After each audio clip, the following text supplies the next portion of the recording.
yëg-yëg bi doomu aadama yi am rek moom laa am ndax métti na lool waaye métti lu mel ni bu amee nga gëstu gis say mbokk say xarit say doom say jarbaat ñëpp taxaw lu métti dina xaw a oyof ci yow waaye nag def nañ ko ci definoo rey nañ ko ci reyin boo xam ne bu ñaaw la ci ndaw loo xam day door a dëgmal àdduna nekkut ci manifestant nekkut dara lu mooy ci biir gaarasam wàccee motoor monté ko ba par dem jënd mburum pour dem dogu ji génn ci buntu gaa bi ñu dóor ko bal mu daanu loolu lu métti la ku ne méttiwul la it da nga nekkul doomu aadama waaye képp kuy doomu aadama muy chrétien muy musulman ñëpp la métti li am nag mooy yàlla ba ngay juddaat ku nekk yàlla préparé na fale fa muy jaarale sa bakkan moom yàlla moo ko jaarale bakkanam ci lii yàlla def bakkanam yem ci lii waaye nekkut koo xam ne parce que ku xam kër gii tey xale bi fi mu juddoo ak fi mu dëkk ñu magam yeeg rakam yëpp ci métier lañ nekk kii doon wax léegi ak yéen di Baye Fall doon wax ak yéen léegi su ma yeboo ne xale bi ba ma koy xam ci ronam laa ko xamee magi xale bi li ma wax ne suma jarbaa la magi xale bi maa ko may sama doom moom lay denc ki nga xam ne mooy taaw bàyyi xale bi maa ko may sama doom moom lay denc bi affaire bi amee sama kanam la man maa ko jël encore ci guddi gi ñu waxtaan ak xale yëmbali ba ñu dal sapeur pompier ñëw jël ko ma ànd ak ñoom dem Dantec bi ñu demee itam këyit yi fu ñu mën a dugg ak fu ñu mën a jaar lépp man la ndax papa yi dafa tàggoon ak sagoom ndax xëy na ku mel ñàkk mel nii am na maîtrise sax ndax sant naa gërëm na ndax am na ñeneen ñoo xam ne bu doon ñoom dana gën a métti nii mais comme am na maîtrise ci boppam ba ñu ànd man ak moom yëgati ko bi dugal sapeur yóbbu génnee dugal morgue ba ca suba suñu xëy dem toppatoo ji këyit affaire autopsie yi boobu ba léegi bu fekkoon amut ak dal sax ni kon dana ëpp fii may wëlbati ko di gën a gërëm sone si yëmbal xale yi yëmbal yi maa ngi leen di gërëm bu baax ndax bi ma jokkoo commissaire mu ne ndax sapeur muy gaare nii ci buntu commissariat mais ñëmu ñëw ndax sécurité bi maa ne ko nañ ñëw xale yi kenn du leen laal ndax koor bu fanaanee fii ba suba ñu nar koo gis dana nekk beneen problème ci la ma ne kon sapeur ñu ngi ñëw bi ma tourné ñaan xale yi ñu dal bi sapeur ñëwee dañoo jàppante seen i loxo may leen ñoom it ñu jël ko niñ ko war a jëlee yóbbu ko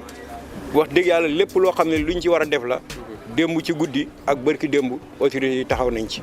kon daal li nga xam ne moom la ñuy wax mooy ñun ñëpp nañ delloo suñu xol te muñ te xam ne dogal bu ñëwee ñëw na yàlla nag daf ñu dimbale bi nga xamee ne sant nañ yàlla ba ak suñu waajur yi jiitu ndax comme dañu jàngal lan mooy dogal bu ñëwee rek mu mën a ñëw dañ koy muñ ndax ba mu waxee ne inna laaha alaa kulli shay'in qadiir lañ daal di jeexal ci lépp ndax lépp lu am yàllaa ko dogal waaw am na nag fu muy sababoo fu muy jaaree waaye nag ci lii la ko yàlla jaaree liñ ci mën a def mooy muñ sant yàlla te ñaanal xale bi dem te it wax xale yi des ñu seet ci xale bi dem seen morom la ñii seen mag la ñii seen jarbaat la ñii seen rakk la te ci koor la demee comme dañ ne ñun ay jullit lañ fi suñ mag ñi tegoon seen tànk nañ fa jéem a teg suñu tànk li mu mujj wax ak papaam mooy papa man maa la yóbbu mag xëy dem liggéey indoo or bu ngoon mu dog kon dem na demin bu rafet yàlla na bu ko cat jiitu ci bàmmeel yàlla na yàlla xaree ko aljanna ñim dëdd it yàlla na leen dëddoo jàmm magam yi mu fi bàyyi it yàlla na yàlla jàppale leen gaaraas bi mu nekkoon it yàlla na yàlla wis fa ndox mu sedd bi qudratillahu ma sha allahu barke Seydina Muhammad sallallahu alayhi wa sallam xale bi jibi am mécanicien lañ jox ma ko ma koy yar nekk ci atelier bi woor ba ngoon war a ndogu yor mburóom yor saagu kale ay loxom takk rippi huile kan la doon montel moteur kanute fu mu nekk autorité mairie bi ci mairie Daouda Ndiaye bi la nekk ma koy nuyu au passage bi ñetti nit ñeent juróom ñoo jóge essence ba jaar fa zëmbale yëngal gësam daw dugub ci kees Orange Money bi lan dem jël teg ci taal bi taal daal di daw dugg mbedd Jolof kon xam nga manifestation amu fa yaa ngi dégg de ñu woo benn autorité woo police ni leen mairie baa nga tàkk da ngay déggule parce que message laa joxe te damay dee parce que bis bii dinaa ko am te am na nu mu doon demee man mii lay doon li tax ma ni man lay doon nag daa yemul woon ci kim ray kese man mii bal damaa romb ci sama wet moom laa bëgg a leer parce que message dama ko bëggoon a parte mu gàtt rek mais dama bëgg joxe message bi booy bi fu wàcc woor taxaw sama buntu atelier yor mburu ndogoom yor kale saagam comme caméra ki def intervention ba fay kees Orange Money ba pare moo ñëw di jàllaat di ñibbi ci essence ba ful ba am ak manifestation ba bi mu ñëwee ba tolloog man ak samay xale jël pistolet météem ratatatatat 3 coups mi ngi ci image yi mi ngi ci vidéo yi maa ngi ci keneen ak keneen a ngi ci magu Alima Ndione mi ngi ci ki am fii tuut xaw ma turam Modou Fall sama xarit mi ngi taxaw Pape Dieng ngi taxaw tër benn bal bi fii la ma jaar bi ray booy bi da koo ray ba pare waa ji décroché waat dugalaat ci fenêtre bi dóor mu romb ma nii ma def nii beneen deuxième bi parce que premier coup ba bu xees nga xam ne moom mooy patron tey ki ko féete mag bu dul Tafa premier coup ba ray booy bi moom la naroon dal mais bi mu nee tëll bu xees dani nii mu dal ci booy bi kon waroon na dee la dafa saa it danoo bëgg mu leer rek parce que yëf yi mën naa leere fii quoi mais nag yoruñu dossier ñun dañuy leeral rek kanta bu nu wooy la ñu mën a wax li ñu xam nii la demee yàlla mi door a togul deuxième coup bi la dóor man ci sama atelier ci bunt bi net ma taxaw Modou Fall Pape Dieng témoins yi dëkk bi état yi ñëpp filmé maa ngi ci film yi Alima Ndione magam boobu dafa naroon na dee bel bi fii la ko jaar zinc yi bëtt dem allahu akbar kii dañ ko yónni wala lu xew yëmbal nag jar na jóg taxaw seetlu parce que lii man sama xel dala sama kilifa waaw léegi daal xale bi dañ koo rey ci weeru koor. d'abord maa ngi jaale famille yu xale bu góor bi Cheikh di jaale toute la population de Yeumbeul di jaale ñi nga xam ne ñoom ñoo doon liggéey ak moom daanaka mën naa wax à part de la famille ñoom ñoo gën a ñàkk ndax ki nga xam ne sur les 24 heures 12 heures de temps yéenay ànd. kooku mën nañu wax ne il passe plus de temps avec toi avec sa famille ñu koy jaale toute la famille religieuse toute la famille ñi nga xam ne ñu ngi fii si commune Yeumbeul Nord di ko jaale également le président parce que aussi si kii bi la bokk si sénégalais la war nañ ko mën a jaale di ko jaale toute personne bi nga xam ne yaa ngi yeewu fii si Sénégal yeewu fii si Sénégal nekk na mbir mi nga xam ne métti na parce que benn xale bu tuuti bi nga xam ne il avait l'avenir devant lui il avait des ambitions yi nga xam ne mu ko tëraloon di ko doxal mais nag yàlla ne ko non du egg fii la yem àla kulli yàlla kenn mënu si dara nañ jël lépp rek delloo ko si loxo borom xam ne lu jeex rek jeex na kenn mënu si dara am na ñi nga xam ne tey si seen biiru yaay la ñuy gaañu am na ñi nga xam ne dañuy juddu ñàkk seen bakkan am na ñi nga xam ne dañuy juddu dem nag toll si li ñu naan la fleur de l'âge ñu gaañu donc nag lii su amee nañu delloo suñu xel rek nañu delloo suñu bopp si suñu borom xam ne yàlla moom moo ko dogalee woon nii rek la mën a dem. message bi nga xam ne dama ko bëgg a lancer c'est par rapport à la jeunesse. par rapport à la jeunesse c'est important la jeunesse da ngeen xam ne Sénégal suñu Sénégal la. li fi nekk ñun ñoo ko moom ñun ñoo ko tabax ñoo defar fondement ñoo gas defar fondement bi tabax ba mu kawe defar lépp ba mu baax. suñuy xëyee pour benn problème quel que soit le problème ne dañuy daaneel lépp ñun rek ñooy perte parce que ñun ñoo ko naar tabaxaat nañu xoolaat bu baax li ñuy def. c'est vrai que am nañu droit def ay manifestations parce que constitution moo la ko may am nga droit su fekkee dara naqari na la nga exprimer ko mais aussi avec la manière il faut le faire avec la manière. donc nekk na li nga xam ne bokk na si li nga xam ne bëggoon naa ko lancer à la jeunesse aux autorités également. yaakaar naa war nañ leen mën a lancer benn appel surtout à l'endroit du président de la République président nit ñi yow la ñu dénk Sénégal yow la ñu dénk suñu réew c'est comme chef de famille normalement bu fekkee am na lu yëngu tuuti si kër gi borom kër gi moo war a njëkk a jóg taxaw li may déplorer tey rek li may xaw a ŋàññi tuuti sama président mooy yéex a jóg. la preuve tey bu mu jógee rek affaire yi calme na suñu mënee tey ñëw taxaw fii di wax def ay interview c'est parce que yaakaar nañu ne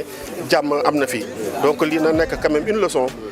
ñaanuñu ko yàlla mais lu mel ni su fekkee dafa nar a destiné à l'horizon na teel a jóg wax ak population bi wax ak jeunes yi donc loolu mooy message yi nga xam ne bëggoon naa ko lancer di leen ko jaale di ko jaale képp ki nga xam ne yaa ngi fii di ci Yeumbeul si biir Sénégal également. mais parce que wax nañu ne mooy bi affaire bi amee commissaire daf ne ñoom duñ ñu fa def nañu woo sapeur pompier et puis nañu wax imam Ndiaye xaw ma mu wax ak xale yi sinon rek dina gën a metti imam Ndiaye wax ak xale yi ànd ak dal ba jël corps bi yóbbu ko kon li may wax sunu jeunesse bi seen bopp yéen ma leen di ñaan li imam Ndiaye wax imam Cheikh Diop wax ko monsieur le maire mi wax ko nañ topp loolu yaa ngi dégg parce que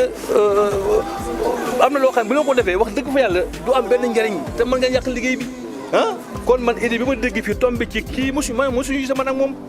mais fii laa taxaw déglu xel ak xalaatam rajo di ko rafet lu baax ma bëgg yéen ñëpp nag ñu ànd dox ci loolu suñu paree ñoo ngi ci tànte man lañ doon xaar ñu commencé waxtaan bi ñu lancé message bi pour yéen xale yi man leen koy ñaan vraiment man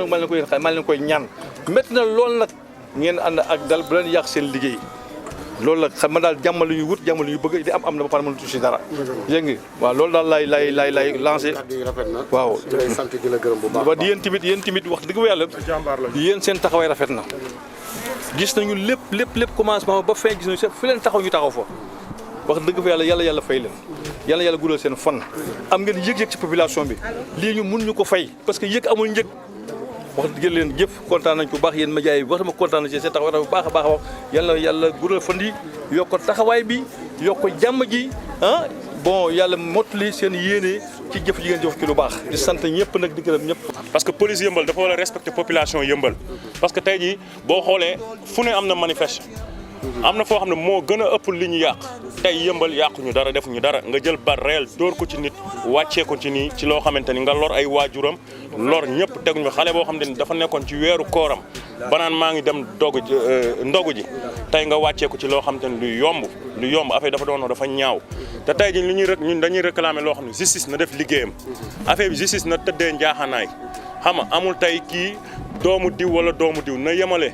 homme de tenue beeg ministre beeg ñëpp na yemale atte ko ci atte loo xamante ni mooy dëgg tey ñu wan ñu carrément kii moo rey Baye Cheikh Diop xam nga tey nañ ko teg ci yoon rek te xool seen diggante ak sunu borom ñu teg ko ci yoon atte ko atte boo xamante ni mooy logique na une bonne fois justice na def li nga xamante ni mooy yoon loolu lañ soxla buñ ko bàyyi nii loo xamante ni ñu koy nax saay rek ñu bàyyi mu sedd nii suñ ko defee dafa doon loo xam ne lu yomb la tey bal ñoo am jàmm suñu xol yi mën a féex xam nga bàyyi lépp mu sedd nañ def justice ñu teg ko ci yoon atte ki rey Baye Cheikh Diop ñu teg ko ay daan yi ñu ko war a daan wasalaam loolu laa amoon lu may wax jërëjëf. Aara Ndoye laa tudd mécanicien. Baara mécanicien. mécanicien fii itam ji garage yi fii ci yëmbal. fukki garage yoo fi wàññi. juróom-ñett ña maa leen jàngal métier. wala ñaar ña ca des maa jàngal ka leen jàngal métier. garage yi fi nekk fii yëmbal. ba mu daj laa la wax de. juróom-ñetti garage fukki garage yoo fi wàññi. juróom-ñett ya patron ya juróom-ñett ya maa leen jàngal métier. wala maa jàngal ka leen jàngal métier. loolu moom am na. loolu la yàlla dogal moom fii. ñi ngi sant ñëpp daal di gërëm ñëpp njaboot yëpp man sama njaboot lañ. mboolem ku fi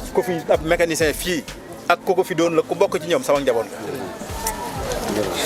maa ngi sant ñëpp di gërëm ñëpp. kàddu yi rafet na sëñ Ba. jërë ngeen jëf. man un sentiment de tristesse.